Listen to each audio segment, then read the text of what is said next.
Pat Tillman was a symbol of heroism in the war on terror, an NFL star who left behind a $3.6 million contract and his new wife to fight for his country after the attacks of September 11th.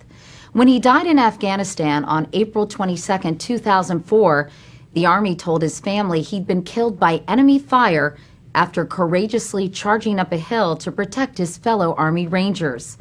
But that story didn't hold up. He was really killed by friendly fire, shot accidentally by his fellow soldiers. For the past 4 years, his family, led by his mother Mary, has been searching for answers about what really happened, beginning the day she heard the news from Pat Tillman's wife, Marie. And she answered the phone just the way she always does. Her voice sounded just the same. And I was just sort of breathed a sigh of relief, like, oh, everything's fine. And I said, what's up? And she didn't say anything. I said, what is it? What is wrong? And she said, he's dead. And I said, who's dead? And she said, Pat's dead. Within minutes of that, the Army had sent a soldier, a young female soldier, to come tell me. And what did she say?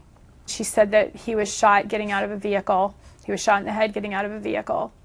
And that's basically all she knew. 11 days later, his family held a memorial service in their hometown of San Jose, California. Pat Tillman is a hero. He never turned his back on anyone. Not his friends, not his family, and certainly not his country. And I miss my son. It's only been a week, and it ain't getting any better. At that time, Pat's family was led to believe that he was killed by the enemy, which was reinforced when the Army awarded him a Silver Star for his, quote, gallantry in action against an armed enemy. They were told his convoy had been ambushed and he had charged up a hill, forcing the enemy to withdraw and saving the lives of his fellow Rangers. Was there any solace in the story the military told you about how courageous Pat had been? Well, of course, but what's interesting is the story itself seemed so contrived, even before we knew that it was contrived. It had this contrived feel to it. Why? Well, the soldier, running up the ridge line, firing at the enemy, saving his men. It did sound kind of like a John Wayne movie. Then, about a month later, a stunning announcement. The Army had been investigating his death and determined that Pat Tillman was killed by his own men. How long do you think it took the Army to realize Pat had been killed by friendly fire? Oh, they knew immediately. It was pretty evident right away. All the other soldiers on the ridgeline suspected that that's exactly what happened. How long did it take the Army to tell you? 5 weeks. Even the time lapse is not what is so disturbing to us. If they didn't tell us right away exactly what happened. I mean, it would seem to me that because of the clandestine nature of the Rangers, they could have easily said, well, this is, we can't really divulge this. It's under investigation. And under investigation. They could have said anything. But they made up a story. Made up a story, Mary contends, because when Pat Tillman had left behind his football career to join the Army Rangers, he'd become one of the most high-profile soldiers in the U.S. military. He had signed up to fight al-Qaeda following September 11th and talked about the importance of service a day after the attacks. My great-grandfather was at Pearl Harbor, and a lot of my family has given up, has gone and fought in wars, and I really haven't done a damn thing. As far as laying myself on the line like that, and so I have a great deal of respect for those that have. After her son's death, Mary Tillman says she never felt like she got the straight story. So this divorced middle school teacher launched her own investigation. Combing through Army documents, she found inconsistencies in the official military account. Pat's brother Kevin was in the back of the convoy, but hadn't seen what happened. So she tracked down some other Rangers who were there that day. Pat was pretty much the best person I ever knew. While there's some disagreement about the details of what happened the day Pat Tillman was killed, the Rangers we spoke with said it began when their commanders made a critical error, splitting their convoy into two groups as they moved through Taliban territory. It was a pretty scary situation you were driving into, and you knew it. And we knew it, absolutely. We can all identify that feeling that we all got as we drove into the canyon of, this is not a good spot. This is the canyon they drove into that day. Brad Jacobson, behind the wheel of one of the Humvees, says it was dusk and hard to see. We start to see the walls slowly climb up and get higher and higher. And the sun's setting, so there's like this gigantic shadow cast into the canyon, and all you can feel is this like ominous glow come over you, and this would probably be the best spot to boom, you know what I mean? And as soon as you're thinking that, a mortar round goes off right in between a couple of the Humvees, then another round hits, and somebody starts yelling, you know, mortars.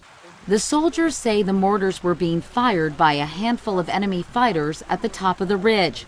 Jacobson says his group had no idea that the other group from their unit, including Tillman, had taken up positions on a steep hill nearby in order to protect the men below. As the second convoy raced through the canyon, soldiers in the lead vehicle began firing at the hill, unaware they were shooting at their own men, including Tillman, Russell Bear, and Jade Lane. All of a sudden the vehicle starts coming around the canyon, and then they opened up again, and then that's when I realized that that's where all the fire was coming from, was from the vehicle. It wasn't coming from the enemy anymore. Pat Tillman threw out a smoke grenade as a signal, but Russell Bear says after a brief lull, the gunfire only intensified. I considered shooting our own guys. It was, and I had actually pointed my weapon in their direction and, you know, turned my safety lector on fire, and I was ready to engage them. You just hope for the best. I mean, you're left with nothing. You can't do anything except sit there. And scream ceasefire. And scream. And do what you've been taught, you know, give the ceasefire signal. What is that Pop signal? smokes. It's this is ceasefire. Jade Lane and another ranger were wounded. Pat Tillman and an Afghan soldier fighting beside him, which may have caused some confusion, were killed. Based on the soldiers' accounts, Mary Tillman believes she's pieced together her son's final moments. In the end, we feel he was hit in the chest, and it, you know, he had on his body armor, but you know, it's very powerful when you're hit like that, and it stunned him, and he went down, and then they shot him in the head 3 times.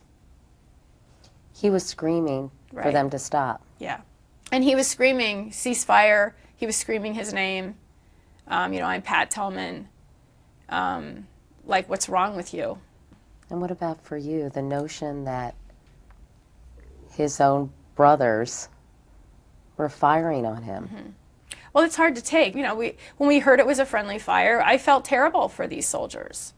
We didn't go into immediate, you know, oh, these awful men, they need to be punished. I felt terrible for these young men. And I still do, to a degree, but I don't think it was the horrible accident that they like to play this out. I think there was huge negligence involved here. The soldiers we spoke to, none of whom were implicated in Pat's death, say that most everyone in his unit suspected within a few days that he had been killed by friendly fire. We knew. I just don't understand why nobody, you know, told Pat's parents or told, you know, his brother right away. They took the honor away from what we were doing by lying to his family. Did it seem like Pat's death was being treated differently than any other soldier's death because of his high profile? Absolutely. Yeah, right off the bat. Absolutely. Mary Tillman believes she has evidence that the Army went to extraordinary lengths to keep what really happened under wraps. She points to the fact that Pat's uniform, which according to one soldier had the marks left by American bullets, was burned, which is against Army procedure. Then there was the coroner, who refused to sign the autopsy for months because when he examined the body, he said the gunshot wounds were not consistent with the Army's original story. And remember the citation on the Silver Star which left the distinct impression Pat had been killed by enemy fire? It was later revealed that the eyewitness statements had been altered. What happened, sir, was Army Ranger Brian O'Neill testified before Congress last spring. Did you write these sentences claiming that you were engaged with the enemy? No, sir.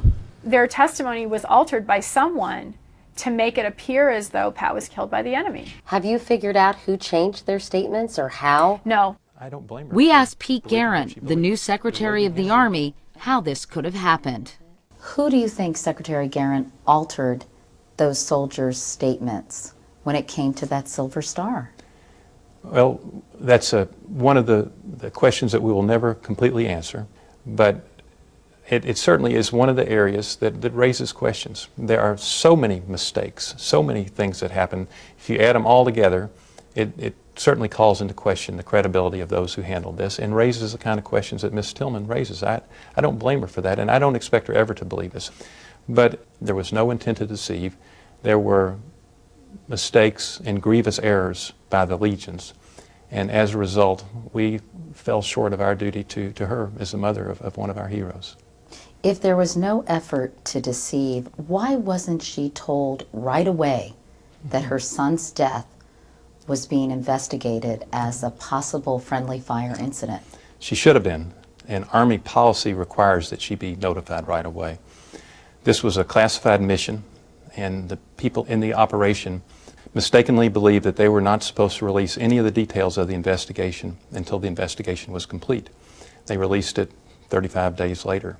But we've had 7 investigations, and they have all concluded that there was no deceit, no intentional deceit, no cover-up. Mary Tillman says each investigation revealed the flaws of the one before, and she chronicles her fight for answers in a new book, Boots on the Ground by Dusk. Ultimately, 6 officers and 7 rangers were disciplined for mistakes that were made in that canyon and during the subsequent investigations. But Mary Tillman is not satisfied. She says at times she hasn't known what to believe. When you're lied to, your brain goes all over the map, and things that aren't really true can appear to be true. What will it take to satisfy you? What do you need to know, or what information? But that's the point that everyone seems to miss. This isn't about us. It's about what they've done to the public. This was a public deception. She believes the Bush administration needed a heroic story to bolster support for the war. You've made it very clear about your feelings toward the Bush administration and your opposition to the war in Iraq. Is that partially what's motivating you? No, if this happened under anyone's watch, I'd still be doing the same thing. Why have you fought so hard? Well, because Pat would want us to. Pat was a pretty honest guy, not a perfect person by any stretch, but he was a very honest person, and he would want us to do this. Mary Tillman and some of her son's fellow Rangers say that before he died, Pat Tillman expressed his fear that if something happened to him, his death would be exploited by the military and used as propaganda. What do you think Pat would think of all this? He'd hate it. Sure. He would be, just insanely upset, and then I think, like when he kind of looked back on it, he'd just laugh, he'd be like, I can't, this is just criminal. And those would probably be his exact words, this is criminal.